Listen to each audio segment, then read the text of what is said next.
अगर आप भी पट्टी के इस तरह किनारे ख़त्म करना चाहते हैं, ये देखिए, अगर आपकी पट्टी में इस तरह सरवटें आती हैं, आपकी पट्टी में भी ये वाट आता है इस तरह, तो आप किस तरह से सही कर सकते हैं। ये देखें, ये पट्टी, ये देखिए, ये चीज़ें आपकी पट्टी में अगर आती हैं तो हम इसे किस तरह ख़त्म कर सकते हैं। वीडियो आपने पूरी वॉच करनी है तभी आपको समझ आएगी। ये देखिए, तो चलते हैं, वीडियो शुरू करते हैं। तो इस तरह आपने पट्टी ले लेनी है, पट्टी का आपने दबा दे देना जितना हमारा हाफ इंच पट्टी में दबा जाएगा।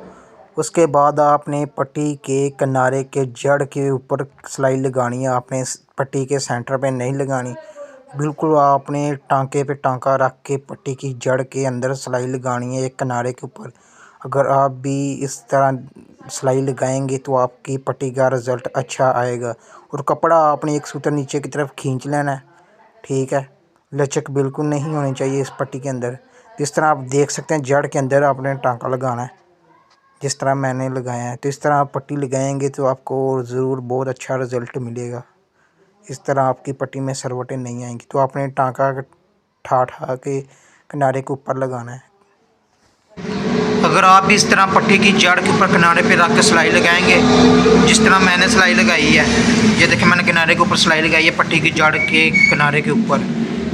तो आप इस तरह अगर जड़ में सिलाई लगाएंगे पट्टी के एक किनारे के ऊपर, जिस तरह मैंने ये किनारे के ऊपर सिलाई लगाई है, ये आप देख सकते हैं। तो आपकी इस तरह आप पट्टी लगाएंगे तो ये सरवटें नहीं आएंगी। जो इस पट्टी के ऊपर सरवटें आ रही हैं ना, आप देख सकते हैं, ये वाली, ये कपड़ा पट्टी में अंदर बाहर की तरफ जा रहा है, ये देखिए।